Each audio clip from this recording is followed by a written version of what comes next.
les enseignants sont confrontés, chose qui freine le déroulement des cours sur le terrain. Lorsque le chef de l'État s'adresse ainsi à ses enseignants, qu'est-ce que vous en pensez? Très bien, moi je voudrais proposer 3 grilles de lecture à cette adresse-là du chef de l'État à la nation. La première, c'est que nous avons eu un chef de l'État bien au fait de la situation, contrairement au prédécesseur qui disait que le chef de l'État visiblement recevait des rapports erronés. Parce qu'au-delà de la question de l'éducation, vous vous rendrez compte qu'il a parlé de la crise énergétique par laquelle nous passons. Donc vous êtes bien rendu compte, comme moi aussi, que finalement, ce chef d'État, quand on dit absent, ce chef d'État, quand on dit ne plus être aux manettes, finalement, est bien au fait de la situation que traversent les Camerounais. C'est le premier fait que je souhaiterais relever. Et d'ailleurs même, quand il fait le bilan des mesures qui ont été prises concernant cette crise-là, ce mouvement du OTS, OTA, TCT, oui. Vous vous rendez très bien compte qu'une fois de plus, il est au parfum. Le second, c'est-à-dire la seconde analyse que nous puissions en faire, c'est, vous le dites si bien, moi je suis employeur. Et pour ceux qui ont choisi le fonctionnariat, en l'occurrence ces enseignants-là, leur employeur c'est l'État. Or, qui est le chef de l'État? Vous le dites bien, c'est le chef de l'État, donc c'est le patron qui a parlé. Et quand j'entends un enseignant, ou alors ces enseignants-là parler de menaces, excusez-moi, je le mets sous le coup de l'effronterie. Un employeur a-t-il besoin de menacer un collaborateur? Mais écoutez, si vous ne faites pas l'affaire, on vous met à la porte. Et je crois que à un moment donné, dans la grille même des sanctions, il y a un certain échelonnement qui commence par un avertissement oral. Moi, je mettrais ce discours du chef de l'État là sur le coup d'un avertissement oral qui précéderait peut-être une demande d'explication, un avertissement écrit, un blâme, une mise à pied, peut-être un licenciement à la fin.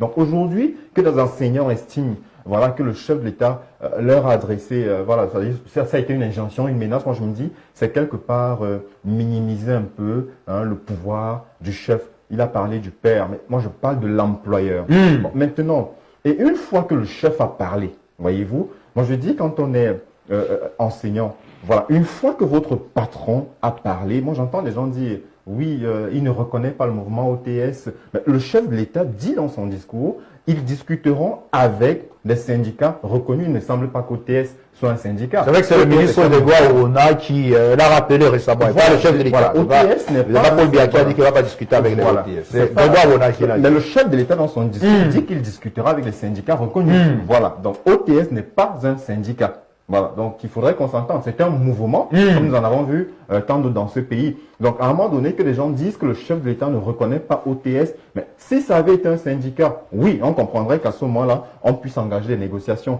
Moi, je dis sincèrement, les enseignants aujourd'hui sont censés être à l'antenne de la société. Et à un moment donné, de briller par l'incivisme, parce que moi j'appelle cette insubordination de l'incivisme. Ah bon, monsieur Benouga? Oui, je le dis, c'est-à-dire quand votre chef vous demande de vaquer à vos occupations, faites-le. Voilà. Et moi, si vous avez des revendications, vous estimez que vous n'êtes pas respecté à la dimension de votre travail. Quand vous dites que vous n'êtes pas respecté, vous avez travaillé dans la catégorisation professionnelle dans notre pays, pour ceux qui sont fonctionnaires, je pense que l'enseignant aujourd'hui a quand même un meilleur positionnement. Il est de la catégorie A2. Oui, en termes de rémunération, et c'est pour cela que je dis souvent à ces enseignants, vous allez vous rendre compte qu'ils se plaignent. Pourquoi? Parce qu'ils vous diront qu'à côté, ils ont des personnes de catégorie inférieure, voilà, qui ont des avantages de service. Vous vous rendrez compte que c'est l'envie, en fait, ils se retrouvent à lorgner des avantages de service qui ne sont autres que de la gabegie financière. Ah bon? Mais c'est de cela qu'il s'agit, parce qu'ils vont vous dire, voyez le cas d'un sous-préfet ou d'un préfet ou de je ne sais trop qui a des bons de carburant, alors peut-être qu'il n'est pas de la même catégorie que moi, etc. Voilà un peu les véritables revendications de ces enseignants. Je peux vous assurer que, et c'est pour ça que je dis qu'ils se trompent de combat. Aujourd'hui, moi, je veux bien que l'enseignant se plaigne de la gabégie, se plaigne de la corruption, mais à un moment donné de choisir de déserter les salles de classe. Comme l'a dit l'enseignant sur ce plateau, en réalité, ce sont nos enfants qui en font les frais. Et étrangement, vous allez vous rendre compte que pendant qu'ils ne vont pas dispenser des cours dans les lycées, d'enseignement public, dans les lycées, ils vont dans les collèges d'enseignement privé. Donc, quelque part, dans les collèges de l'agent de donc, finalement, ils sont dans les champs, comme ils les appellent. Donc, finalement, c'est une affaire financière ici. Et là, il faut convoquer ici la crise même des vocations dans notre pays.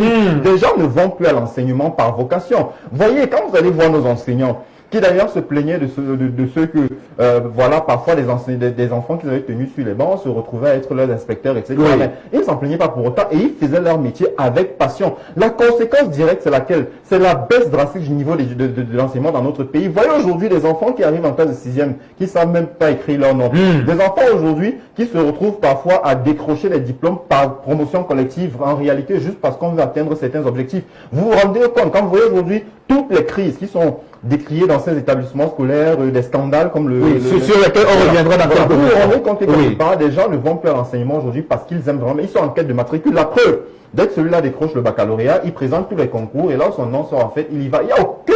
Voilà, on y va pas par vocation. Depuis d'ailleurs qu'on a annoncé que ces écoles normales supérieures, voilà, d'enseignement supérieur, enfin, n'intégreront plus. Directement. J'aimerais savoir si Oui. cette La proportion courir justement des candidats aujourd'hui. Vous allez voir que les gens aujourd'hui ne vont plus du tout s'intéresser à l'enseignement. Vous avez parlé de beaucoup de choses, hein, monsieur. Je reviens vers vous parce que vraiment, il y a un certain nombre d'éléments que vous avez évoqués, avec lesquels certains enseignants, forcément, on ne sait pas, ne seront pas d'accord. Monsieur Menouga,